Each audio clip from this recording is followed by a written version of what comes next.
It's rough. I think the Azir. I mean, it's just two sides of the same coin, right? It's the exact same champ. Just less range. Yeah, I think both champions suffer from the weakness that they can be set up on by LeBlanc in the chain set up early, and Vi can potentially find some ganks onto the Azir. Down here, but they're going to continue on because jungle camps are now spawn and Juhan is zoned out a little bit as SK might have to think about this a little bit more. Jackie's is coming in as a flash away from Luon.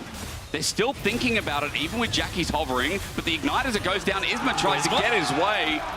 He doesn't. Okay, it's pushing into their lane, and it's really not going to be a great trade for Patrick. Now, that looks like a dead Zeri on my screen. Oh, it does indeed. Does it look like a dead Niski to you as well? Here he is, the Antonio making the gank known. no. First blood going to be given over, and it's the Antonio who picks it up. Excuse me, second, of course. But a second kill over to GiantX. And it's just from raw laning 1 versus 1. Jackie still has in, giving access for Juhan to take the ever so loved grubs that you keep hyping up. Prio mid-top with that LeBlanc and that Rumble winning lane, going to secure these grubs over. Now, no cross-map play for SK either, because Ignar is not needed on those grubs because the lanes are winning so hard. He's going to be able to shadow any play down bot side, and Isma, he's not going to be able to do anything in response. Just Arctic Assault's out of there before he gets caught out. And just quickly note again what you said, Rahel and Luon had the wave in a good... Instead of contesting these grubs, trying to find some sort of dive with the Lucian down bot and giving up those 6 grubs, but Isma...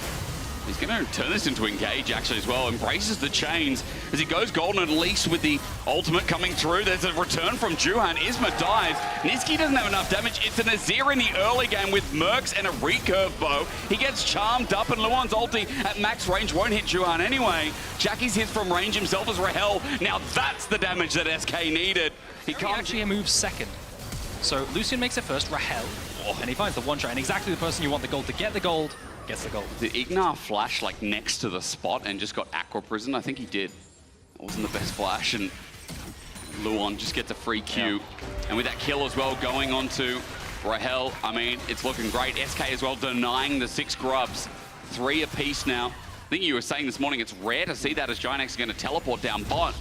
But this is for the Antonio to try and find something with a wave pushing in. This should be a dead irrelevant on my screen. He can get dove and read over if he wants Lightning charge from Patrick at least helps out. The all out there to buy space, but the Antonio flashes away before he takes an extra turret shot, picks up a second. Couldn't I mean, I was saying the Antonio because he's got his ult and he's level 11 here. Irrelevant as he walks up with his ulti in hand, won't have the same impact, and Smite secures the Herald as they look for the charge. A one-man ulti gets knocked up. Juhan in return finds one, but a lot burned here from picked up by Jackie's, who we know is going to sit in the side lane. Maybe he doesn't lead to first turret blood. We thought it could, and Jackie's there. It's really nice. I mean, again, first turret blood does go over to SK, so they catch up in gold a bit, but Jackie's now trades in the side lane, and so this Herald gonna secure them prio into the river as well as a charge onto mid lane turret. That could convert into 3rd dragon here. Oh, it converts into a fight instead. Ignar steps up, he's dead. What a bubble. The setup from Luon, and the counterplay massive is flashing forward for Isma to get the flail out, and Jackie's to sorts luckily, but GiantX have lost a member again, and stepping forward, Juhan is caught out. He flashes but gets shuffled all the same. Niski is as smooth as you'd like, and the equalizer coming out later. But yeah, that's 3rd dragon denied from the side of SK, and you could see the item discrepancy, right? 2 items for the Lucian, and not quite the same. It's okay. Last time I was allowed the teleprompter, I drew a smiley face, and ever since I have been distanced from it. Mid turret opens up as well. GiantX back towards about 1,000 for now. Antonio, all timing is great. Niski gets flashed on and solo kill. Okay, Antonio. It's exactly what they're going to do. But you can see Azir, I just don't think Niski can match side lane at the moment. Doesn't look like it has. No dragon up here on the bottom side of the map, and remember, it's just Baron sitting there, so SK on the right side for now. Cullen gonna come through, Juhan interrupts it though, equalizer layered down perfectly. Patrick ultis over the side, Luon zones him out though, and Irrelevant hasn't died yet as Patrick has to flash on out of there. No kill has been achieved, apart from Juhan dropping on down. SK sit as 5, and as low as it is, they still stand strong. Giga Antonio isn't enough. They tried to layer the Rumble on top of the Vial and the Rakanal as well, thinking that... using this Lucian to try and set themselves up for the Dragon stacking. They see him. TP, yeah, they do indeed. Niski spots him. The Antonio came in a bit early. He equalizes. Juhan trying to recover as well, but Rahel still isn't dead. They're using everything to kill him, and Jackie's finally completes the task, but SK are running forward with all their might, and Isma cannot be stopped, especially with a strange feathery man. Ignar chased to his death, and even though... Regardless though, Dragon going to be over to SK, and Another winning fight. You just feel like SK in this mid game are getting the better of them. Take a look at this. For a while. No Dragon for a while means all attention turns up towards the north. Niski ulties up, and it's Patrick caught out only the tip of the trade. To at least get some gold back, but Baron and a pick on Patrick. His first death in the game. A small opening, and SK exploit it. This is always the cope trade that you make. You always say, guys, it's okay, let's take it as much as possible. They could even drop Equalizer down on the wave to defend it as well. But you just give up everything versus this one.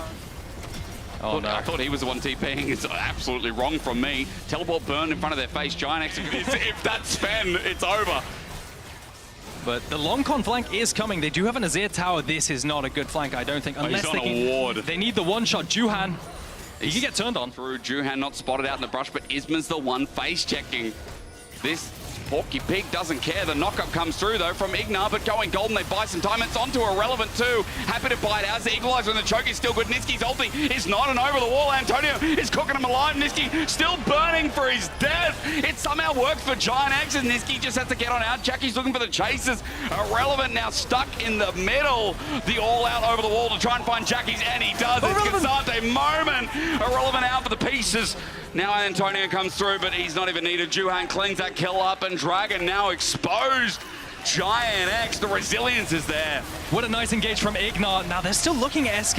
It's not done, is it? It's really not done. Flash and Ignite still up to try and steal a Dragon. They won't succeed. Acro Prison not there. We're getting a lot of bursts. We need to watch about things like Ignar as the quickness gets popped up again. The ulti comes through. It's onto Luon. They find the support. Now, there's no Baron here. Two, Isma has to run away a little bit, and are they thinking about starting the Baron? GiantX are throwing the spanner. I'm so surprised that SK didn't take... Jackies does it. Luon's dead. Made me scream, wow. God, LeBlanc. What setup there? Numbers advantage now given out, and SK are walking in. Numbers advantage. They could find the engage. Ignar is on the flank. He's got flash as well. Aragon, he has flash, and Baron here might just be a bait, a ruse. Are they going to 50-50? Isma throws out the ulti. Juhan runs on in. Antonio shuffled away, but he goes Golden's quickness. Buys him a bit of time, but it's on to tanks. Antonio has to flash away. Niski's the damage dealer with Rahel. They're now playing it front to back. No! GiantX, you're giving it to them! SK have been set up to walk only. Result point as well. Jackie's once again trying to be a ninja. Over the wall! Oh my god! Really depends on how well Niski and Rahel can play safe. As execution like this, Juhan walking in, Niski finds him! Jungler down, I mean, is he going to? The tidal wave follows through, they need the damage eventually, they're finding the quickness there as well. The Equalizer makes the play turn around. Niski goes golden to buy himself some time, but as the redemption comes through, he's still alive! Juhan had no stake from the new member. Remember, Peach died for this, and for Juhan change as well. Look for SK with Baron as they push in through this inner turret. Now they might have a chance to break the base in another direction. The last Baron buff was what got them close. This should do the job with Niski's damage and conversion on turrets. Absolutely massive. And Jackie's, as he comes over the wall, he can only find Irrelevant, which does nothing. Yeah, only going to break the K-Nick as the flank comes in from Juhan. Now, does he pull the trigger? I don't think it's possible. Rahel runs into him. That Lucian find, and look at the sustain with Bloodthirster and a fish as your support. It's easy as that, and Niski flies on in. The quickness is there. Ignar tries to buy time himself, but Niski going golden on the Equalizer has to flash away. The ulti thrown out from Isma as well as Jackie still finds a kill. The flank is there from Juhan as well, buying time as Niski goes on in, re-engages but doesn't find the kill.